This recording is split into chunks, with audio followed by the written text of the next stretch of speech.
Salut, c'est Pauline de Pepperpot. Salut, c'est Julien. Bienvenue dans ce bilan de mi-saison, parce que c'est déjà la moitié de la saison 11. Eh oui, ça passe vite, hein. Pour l'instant, on a eu 5 épisodes. On en a eu un très bon, Rosa.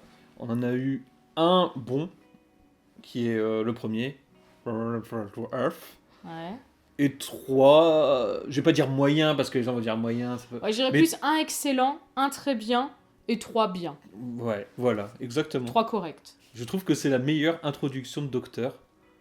Tu veux dire par rapport aux 5 épisodes ou par rapport au premier épisode seulement ? Par rapport aux 5 épisodes. Ouais, je suis d'accord, parce que je trouve ça super progressif, et j'apprécie beaucoup. On prend vraiment le temps de découvrir le Docteur, de découvrir le compagnon, à travers des histoires qui ne sont pas envahissantes. Et ça, je trouve que c'est un très bon point. Parce que beaucoup de gens ont reproché que le début de saison n'était pas très épique, mais si on regarde les 5 premiers épisodes des Docteurs précédents, c'est rarement de l'épique en fait qu'il y a dedans quand même.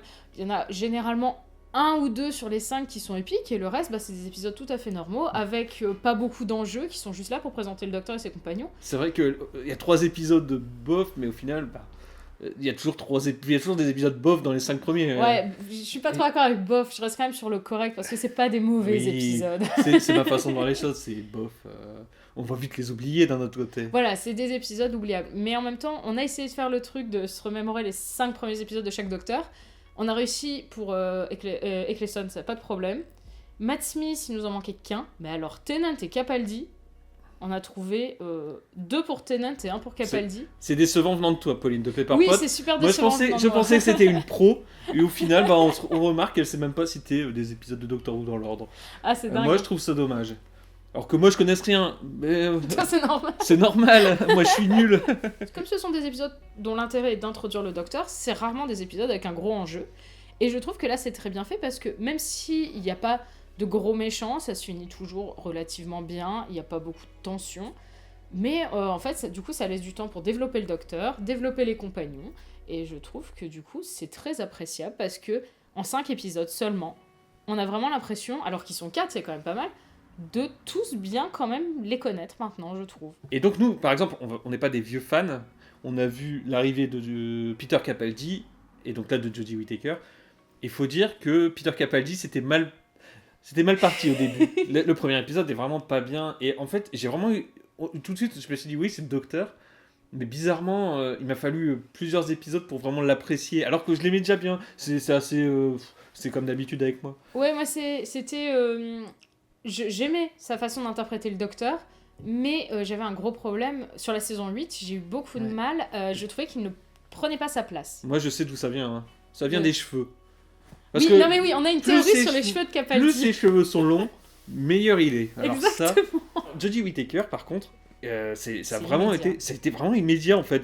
Elle tombe du plafond, c'est bon, tu l'aimes. Mais ça, tu sais pourquoi ? C'est parce qu'elle ressemble à David Tennant. Ah oui, soi-disant, elle ressemble à David Tennant.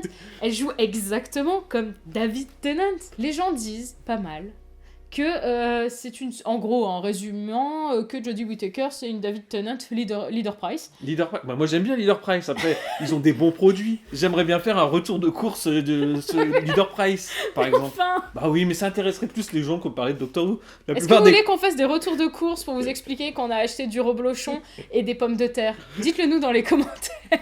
Du coup, c'est vrai qu'il y a des côtés David Tennant dans les mimiques un peu, peut-être. Dans son cabotinage, en fait. Je pense que beaucoup de gens espéraient que ce soit un revival la RTD. Enfin, je sais pas trop. En fait, beaucoup de gens ont l'air de reprocher que ce soit pas du RTD. Mais c'est normal, c'est du Chibnall, c'est pas du RTD. Sinon, ils auraient repris RTD s'ils voulaient faire du RTD. Ils sont quand même assez différents dans la façon d'être, quand même. Mais oui, en fait, ils ont en soi, ils ont vraiment juste le côté mimique en commun. Et encore, c'est pas les mêmes mimiques, mais bon, là, c'est vraiment... Il y en a des en commun qui se ressemblent un petit peu, mais c'est parce que tu peux pas faire 10 milliards de trucs avec le visage humain. Alors moi, je peux faire 10 000 trucs avec le visage humain. Après, moi, je trouve qu'elle a un côté... t'as envie d'être son amie. Ouais. Là où David Tennant, il y avait vraiment une distance, c'était... Vous voyez le beau gosse ténébreux on en a tous eu un au lycée. Le beau gosse ténébreux... C'était moi. Oui, bien sûr. Non pas que je n'y crois pas, mais voilà, le beau gosse ténébreux, un peu mystérieux, où toutes les filles bavaient dessus, toutes les filles étaient amoureuses de ce mec. Et elles se prenaient des râteaux systématiquement. Ah ouais. J'étais obligé. Il était inaccessible. En fait, David Tennant, c'est un peu ça, il a vraiment ce côté... mystérieux, ténébreux, inaccessible, alors que Jodie Whittaker, on a vraiment envie de la voir comme amie, et ça semble pas inaccessible d'avoir son docteur comme ami, je trouve. Mais déjà, elle voyage avec sa famille, elle les traite vraiment comme sa famille, elle est super proche d'eux, et tu sens que t'as pas cette distance qu'il y a souvent avec les docteurs, où t'as une distance un petit peu professeur-élève, qu'on avait dit par exemple sur Capaldi, qu'on avait parlé au début de Bill et tout ça. Et là, on l'a pas avec Jodie Whittaker, et je trouve que c'est une différence fondamentale, parce que je trouve qu'aucun autre docteur n'a à ce point eu ce côté famille avec ses compagnons. Oh, Peter Davison. Oui, ils ont un niveau d'égalité, mais tout en ayant ce côté même... je suis le docteur, et du coup, des fois, ça s'impose. Mais pour l'instant, sur les épisodes qu'il y a eu là, elle a pas eu trop à le faire, donc du coup, ça se ressent pas beaucoup. Je pense que si un jour tu as un épisode plus épique, avec un méchant plus dangereux, elle sera au-dessus des autres à ce moment-là, mais bon, pour l'instant... c'est ça, pour le moment, ça fait plus, par exemple, l'aîné de la fratrie qui va prendre les décisions pour tous ceux qui suivent, en fait. C'est un peu ça. C'est pas mal, ouais. Mais je trouve que, par exemple, dans l'épisode qu'on a vu juste avant... Alors, attends. Tsuranga... Conundrum. Moi, je peux te le faire facilement, The Tsuranga Conundrum. Tu t'es entraîné combien de temps aujourd'hui pour le dire? 10 minutes devant le miroir. The Tsuranga Conundrum. Là, tu l'as mal dit. Dans cet épisode, il y a tout le moment où elle s'emballe, elle dit « Ouais, moi je veux faire ça, allez, vous m'en ramenez là-bas !» Et où du coup, elle pète un peu les plombs, quoi. Enfin, et puis elle reprend un petit peu son côté leader. Et où le mec lui dit « Non, mais vous allez pas faire ça, c'est pas votre vaisseau. » Et quasiment immédiatement, elle fait « Ah oui, en effet, vous avez raison, je m'excuse. » Et ça, c'est un autre point hyper fondamental, que pareil, je ne retrouve pas dans les autres docteurs. C'est vraiment son docteur qui est comme ça. Le docteur est toujours empathique, le montre plus ou moins, mais alors elle le montre beaucoup, elle s'excuse beaucoup, elle va être proche des gens, et si jamais elle dépasse les bornes et qu'on lui signale qu'elle a dépassé les bornes, elle va le réaliser immédiatement. En fait, elle a un recul et elle ne se croit pas au-dessus des autres, parce que t'avais toujours ce côté un petit peu je suis le meilleur, surtout avec Tennant. Ouais. La comparer avec Tennant alors qu'elle est à l'opposé à ce niveau-là, c'est là aussi où ça coince. Il y a aussi un truc, je pense qu'il faut rappeler, c'est que Tennant, on a toute son air. On est en train de comparer à 5 épisodes de Jodie Whittaker. Mais c'est ça. Ce qui est pas bon, puisque là on compare toute l'air. Et c'est vrai que David Tennant, à un moment, c'était le dieu et il est retombé de haut. Et c'est ce qui est bien. Et c'est l'intérêt de son docteur. C'est l'intérêt de son docteur. Donc, moi, c'est un avis qu'on partage, parce qu'on partage tous nos avis. Presque. Si ça se trouve, ce que je dis là va s'avérer complètement faux, mais pour le moment, sur ces 5 épisodes, elle prend beaucoup de temps de réflexion. Elle n'agit pas forcément juste pour agiter les bras dans tous les sens comme pouvait le faire Matt Smith. Non, elle prend son tournevis sonique. Ça, c'est un autre détail, ça, c'est l'écriture de Chibnall qui est comme ça. Mais j'ai vu des trucs qu'il a comparé à Matt Smith, et pour le coup, je suis pas du tout d'accord. Mais c'est incomparable, on peut comparer... Mais en fait, on peut comparer tout et n'importe quoi, enfin... Bah non, on peut pas comparer tout et n'importe quoi. Non, mais si tu le veux vraiment, tu peux trouver des points communs entre tout et n'importe quoi. Bah moi, je trouve des points communs entre ce docteur et Joséphine Ange Gardien. Bah ouais. Bah je trouve Elle est proche des gens, empathique, elle les aide, elle claque des doigts, bon là c'est avec un tournevis sonique et tout se passe comme par magie. Mais il n'y a pas Laurie dans un épisode, et ça manque. J'aimerais quand même revenir sur ce que tu disais avant, c'est que RTD, ce n'est pas Chibnall. Bah oui. Que RTD a fait son Doctor Who, Chibnall, non, Moffat d'abord, on va prendre, Moffat fait son Doctor Who, les classiques qui faisaient leur Doctor Who aussi, tu vois, et aujourd'hui, Chibnall fait son Doctor Who à lui. Et il fait l'idée qu'il en a. Et il sait ce qu'il fait. Oui, parce que c'est un petit peu ce truc, on a l'impression, souvent dans les commentaires, il y a énormément de gens qui tapent sur Chibnall en ce moment, d'un air de dire, il sait pas ce qu'il fait, c'est tout mou, il a pas compris ce que c'était Doctor Who, ça manque d'épique. Mais je pense qu'en fait, c'est complètement réfléchi. Chris Chibnall, c'est pas un débutant, c'est un scénariste qui a de l'expérience, qui a son style. Alors après, on aime ou on n'aime pas. Mais faut pas croire que c'est un débutant qui sait pas ce qu'il fait. Il a quand même fait Broadchurch. Mais c'est ça. Et c'est un mec qui aime prendre son temps, qui est pas branché dans l'épique à tout prix. On le savait de base. On le savait de base, mais mais comme c'était Doctor Who. Oui, les gens s'attendaient à la du épique. Mais les gens, tu dis les gens, mais nous aussi on s'attendait. Nous aussi. Mais c'est vrai que je nous inclus aussi. On le dit quand même systématiquement quand on fait des lives. À chaque fois on dit oui, dans le HO, on a peut-être été un peu sévère sur tel ou tel point parce qu'on s'attendait à un truc plus gros. Mais en revoyant l'épisode une seconde fois, on s'est rendu compte que c'était très bien parce qu'on n'attendait plus un truc aussi épique. Et au bout de 5 épisodes, pour moi, on peut le dire, Chibnall sait ce qu'il fait. Dans le premier épisode, on pouvait encore en douter. On pouvait se dire, peut-être il manque quelque chose, peut-être qu'il sait pas faire d'épique. Et en fait, en voyant la suite des épisodes, bah là, on voit très bien ce qu'il est en train de construire, il est en train de faire quelque chose de nouveau de Doctor Who. Bah c'est ça, il fait son Doctor Who. Et quand on dit que Doctor Who est une série basée sur le changement, bah c'est vrai. C'est pas des mots en l'air en fait, c'est vraiment une série qui est basée sur le changement. Alors oui, il a complètement tout cassé, il est parti sur un changement radical. Ouais. Mais et donc on aime ou on n'aime pas, parce que c'est vrai que c'est quand même vraiment différent.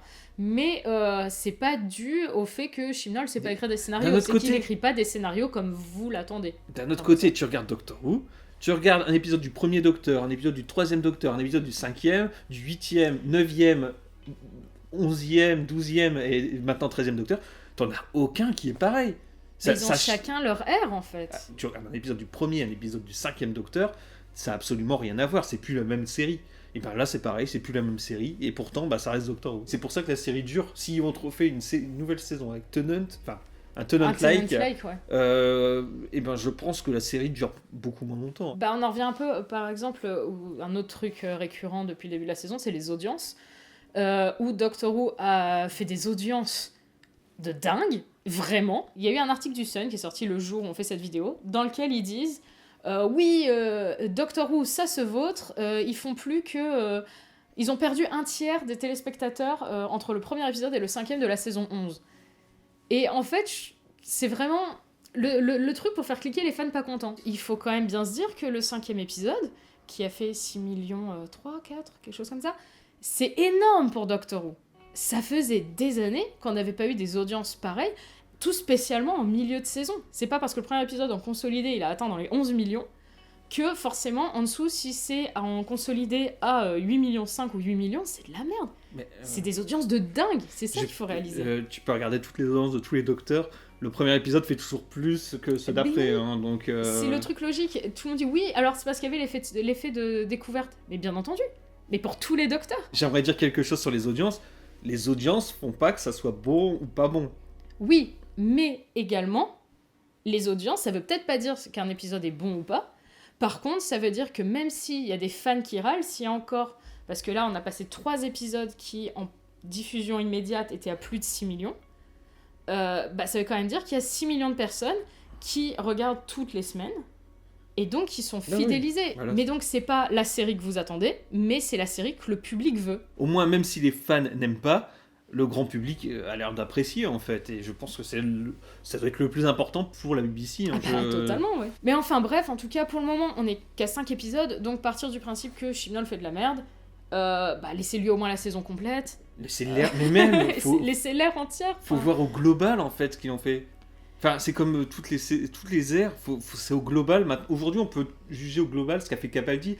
Et je pense que les gens qui se plaignaient de Capaldi à l'époque, en voyant au global ce que ça donne, ça dérange pas. Et je vois beaucoup de gens dire qu'ils aiment Capaldi, alors que pendant toute la première saison de Capaldi, c'était « Ah, il est horrible, il est vieux ». Et là, j'ai l'impression que ça se reproduit avec Jodie Whittaker. Alors, je sais pas si c'est les mêmes ou pas, mais si c'est pas les mêmes, il faut qu'ils se rendent compte qu'ils sont en train de faire ce que faisaient les fans de Peter Capaldi, les anti-Peter Capaldi à l'époque, en fait. Il y a ce truc qu'on retrouve régulièrement sur les groupes de fans, où il est marqué le cycle. Et donc, en fait, au début, c'est un nouveau docteur avec « je ne l'aime pas », après la flèche, bon, il est pas trop mal, et à la fin, non, je ne veux pas qu'il parte, et puis là, après, il y a la régénération, du coup, ça repart à « je n'aime pas ». Et c'est vrai, en fait, au début, comme c'est du changement, ça plaît pas aux fans. Et Peter Capaldi, sa saison 8, c'était fait, mais défoncé. Alors en plus, vu qu'elle avait des gros problèmes scénaristiques, même s'il y avait des choses hyper intéressantes, ça a pas aidé. Donc il s'est fait défoncer sur sa saison 8. Sa saison 9, ils ont largement rattrapé le coup. Les gens ont commencé à l'apprécier. Et en saison 10, à la fin, c'était absolument partout. Oh là là, il va me manquer, je l'aime bien. Beaucoup, quand même. Alors, je vais juste reprendre un truc, parce que je vois déjà les gens dans les commentaires en train d'écrire des trucs. C'est que quand on parle de ça, on dit globalement, le ressenti qu'on en a. Mais oui, vous êtes peut-être une exception, tant mieux pour vous. Vous êtes peut-être un peu différent. D'ailleurs, on va peut-être parler un peu des commentaires. C'est une petite aparté que nous on a reçu. Que j'aimerais faire, les commentaires qu'on reçoit en dessous de nos HO. Déjà, faut rappeler ce que c'est un HO. Un HO. HO, c'est on regarde l'épisode, on écrit immédiatement ce qu'on va dire, les points importants, on tourne dans la foulée. La vidéo sort 3 ou 4 heures après la fin de l'épisode. Donc, qu'est-ce que ça fait ? C'est que, il y a peut-être des phrases mal formulées. Il y a des choses qu'on oublie. Il y a des choses, à chaque fois, on dit « Mais merde, on a oublié de parler de ça !» Et on se trouve con parce qu'on se dit « C'était un événement important, on a oublié d'en parler. » Et Ou des trucs où même une fois qu'on a fini le tournage, on a déjà changé d'avis. Ou des trucs où le lendemain on va dire mais non mais on est con, pourquoi est-ce qu'on a dit ça? et tous les épisodes qu'on a vus là, à part Rosa, en les revoyant une deuxième fois, On les a revus à la hausse. mais par contre les commentaires. Bon, vous avez le droit de pas être d'accord avec nous et c'est. Oh bah oui, mais ça on a aucun problème. Enfin, même c'est intéressant en fait quand vous êtes pas d'accord avec nous et que vous nous le dites. Si ça dure pas 3 km parce que je l'avoue, c'est un petit peu la honte, mais quand vous laissez des commentaires trop longs, on n'a juste pas le temps de le lire. On reçoit des dizaines de commentaires. Généralement, en plus, ils arrivent pas mal en même temps, les HO, parce que les gens réagissent vite aussi. Et nous, on est là, on fait... Mais j'en ai 5 qui sont des pavés. On n'a pas le temps de vous lire. Je suis désolée. Donc déjà, que ça soit pour dire du bien ou du mal, les pavés... réduisez à quelques lignes. Hein. Si vous voulez qu'on les lise. Après, si vous voulez faire des pavés pour que les autres les lisent, allez-y gaiement. Hein. Mais nous, on pourra pas les lire, quoi. On n'a pas le temps. Si c'est pour nous dire, vous êtes...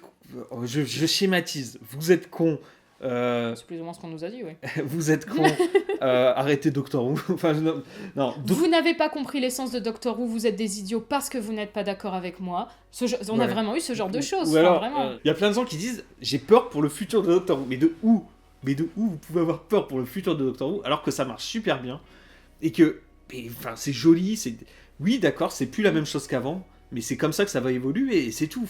Il y a un moment, je suis énervé. Mais il faut comprendre que c'est plus la même série, donc ça peut vous déplaire, mais la série fonctionne de cette manière. C'est pas la peine d'aller inventer qu'elle ne marche pas juste parce que vous ne l'aimez pas. Ça n'a aucun sens et vous passez juste pour des idiots. Voilà, c'est dit. Oh là là, bande d'idiots.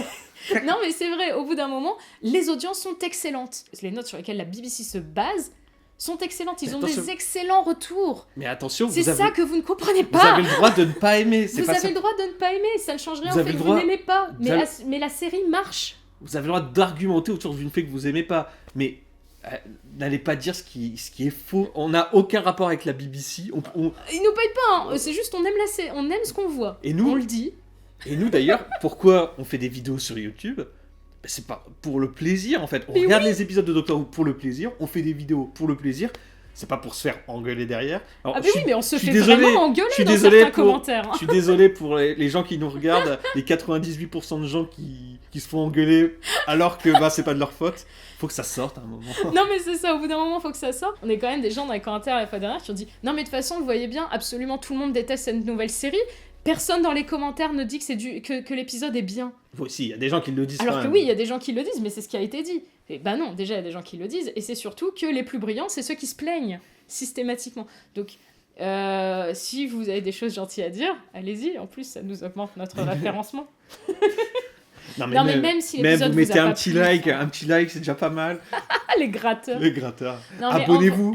Non, par exemple, il y a un truc. Si vraiment on vous sort par les yeux, mais désabonnez-vous. Hein. On s'est bien énervé. On arrête un peu de parler de nous et on repasse sur Doctor Who. Oui. On repart comme ça sans ménagement. En fait, il y a un truc qui est bien avec Chibnall qui au début me paraissait débile et qui à force de voir les épisodes comme d'habitude, ça commence à se dessiner. C'est qu'en fait, il tue aucun de ses méchants. Ces méchants sont aucun très gros méchants qui peuvent changer le cours de l'univers aussi. Ouais. Je trouve que c'est relié. Et en fait, en ne tuant pas ces méchants, qu'est-ce qu'il fait Chibnall ? En fait, il permet de les faire revenir. Alors au début, je me disais, ils vont tous revenir à la fin. Mais non, je pense qu'en fait, ce qu'il se dit, c'est en saison 2, enfin en saison 12, saison 2 de Jodie Whittaker, il va peut-être refaire revenir le méchant qui a bien marché. Il va peut-être refaire venir Ting. Il y a une remarque que j'ai vue plusieurs fois. C'est que, en gros, le docteur serait ignare. Qu'en fait, le docteur, elle est là et elle découvre tout. Elle connaît rien. Je pense pas que ce soit être ignare, c'est juste que l'univers est tellement grand, elle peut pas tout connaître. Bien sûr, et ça a toujours été comme ça, en fait. Hein. Bah oui, mais aussi, ça rajoute un truc, parce que c'est vrai que t'avais certaines périodes, par exemple David Tennant, où il y avait quand même souvent ce truc de ça, c'est ça, je connais, pas systématiquement, mais souvent. Et là, en fait, elle découvre vraiment l'univers. Et j'avais dit ça dans la vidéo d'attente, que j'espérais que le docteur découvre l'univers. Après, il y a un autre truc. Alors ça, c'est pas agrandir l'univers, au contraire, c'est l'ouvrir sur le nôtre. Il y a quand même une quantité de name-dropping dans cette saison. Ouais. Et alors, bon, parfois, je trouve que c'est plutôt cool. Mais alors, parfois, ça arrive vraiment de nulle part pour dire « Ah, c'est la ref !» T'as la ref, c'est ça, mais moi, ça me fait rire. Mais parfois, par contre, c'est vraiment cool. J'ai vu aussi ça reprocher, c'est que c'est que des noms contemporains. Alors que le docteur, bah, il voyage dans le temps et que Pythagore, dis donc, c'est vachement contemporain. Hein. Oui, mais Ed Sheeran, par exemple, je pense que dans 100 ans, Ed Sheeran, personne ne saura qui c'est. Enfin, on sent aussi une volonté d'avoir choisi spécifiquement ces noms-là. Dans l'épisode 5, il y en a un que je n'avais pas remarqué, qui est en fait Yaz, quand elle tape dans le putting, comme un ballon de football, elle dit un truc du genre Siobhan Chamberlain va marquer un but pour l'équipe d'Angleterre, un truc dans ce genre-là. Et en fait, bon, je vais pas tilter parce que je savais pas qui c'était, Siobhan Chamberlain. Et donc, en fait, c'est une joueuse de l'équipe nationale féminine anglaise de football. La joueuse a réagi sur Twitter pour dire qu'elle était super contente, qu'en fait, une série grand public avait cité du football féminin, comme ça. Mais du coup, c'est un clin d'œil super intéressant parce que les gens vont peut-être aller voir qui c'est. Donc, pour conclure... Bah, globalement, je suis très contente. Après, il y a des couacs, il y a des trucs qui m'ont pas plu dans cette saison quand même. Il y a des trucs que je trouve un peu trop mous ou alors un peu trop abusés, au contraire. Mais globalement, je suis très satisfaite. Je trouve que c'est de la bonne qualité, que c'est pas forcément des épisodes ultra mémorables, à part Rosa, qui, à mon avis, va marquer durablement. Mais je pense que c'est le seul sur les 5 qui va marquer durablement.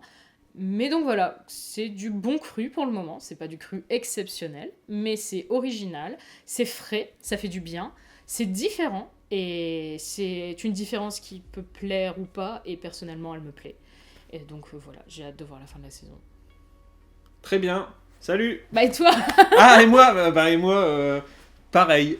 On va aller loin avec ça. On a vu que 5 épisodes. Je me répète, mais là, je pense que c'est ce qui me tient le plus à cœur dans cette vidéo, c'est qu'on a vu que 5 épisodes. Je pense que Chibnall est en train de fabriquer son monde. À la fin, ça sera peut-être pas très bien, mais ça peut être aussi très bien. Et peut-être que ces 5 épisodes-là, on les verra autrement à la fin de la saison, à la fin de l'ère Jodie Whittaker. On entre dans la deuxième partie de saison. Généralement, c'est là où les choses commencent petit à petit à bouger pour un final un peu plus épique, je pense. Après, on verra si ça se trouve, ça sera pas le cas. Moi, épique ou pas épique, tant que c'est bien fait, hein, je m'en fiche un peu. En fait, voilà. Tant qu'on passe un bon moment, et profitez-en, passez un bon moment aussi. Et si vous n'arrivez pas à passer un bon moment devant... arrêtez de regarder. Non, mais si vous passez pas un bon moment devant un épisode ou même devant...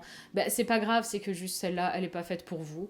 Et peut-être que la prochaine saison vous plaira plus. Bon, après, ça veut dire qu'il faut attendre beaucoup plus longtemps. Hein, certes, mais bon, vous avez qu'à faire un effort aussi. Non, mais appréciez ce qu'on vous donne. Tout ne peut pas plaire, mais oui, c'est ce qu'on a. Et il faut en profiter et pas rêver uniquement du passé. Il faut savoir aussi profiter de ce qu'on a présentement, en fait. Et oui. Même si ça nous plaît pas, c'est pas pour autant que c'est inintéressant. Ouais. C'est une belle conclusion que tu nous fais là. Oh là là, c'était tellement mièvre. Bon bah voilà pour cette super vidéo faite à l'arrache, bien sûr, parce que on en a plus rien à foutre. On a un décor, on a un mur avec un Dalek et on dit ouais c'est bon, c'est un décor. Maintenant on fait des vidéos super qualitatives et tout. Puis une semaine comme ça on sort un truc. Oh c'est la mi-saison. Ah bah on va faire comme chaque année. Non, on n'a jamais fait ça. Les vidéos qualitatives reviendront la semaine prochaine, si tout se passe bien, avec une vidéo qui me tient très à cœur, et j'espère qu'elle vous plaira. Et n'oubliez pas de donner de l'argent sur Tipeee. Sur Utip. Sur YouTube. Et d'acheter le Pepper Pot Animal sur Ulule, le flouze, le pèse. Et aussi de mettre un commentaire d'une seule ligne dans les commentaires, de poser son like, c'est comme poser sa pêche, mais avec un like. Bon allez, on y va. J'en peux plus de moi. Allez, c'est fatigant. Allez. Bon, salut, à bientôt. Et profitez de Doctor Who. Voilà, amusez-vous bien. C'est nul.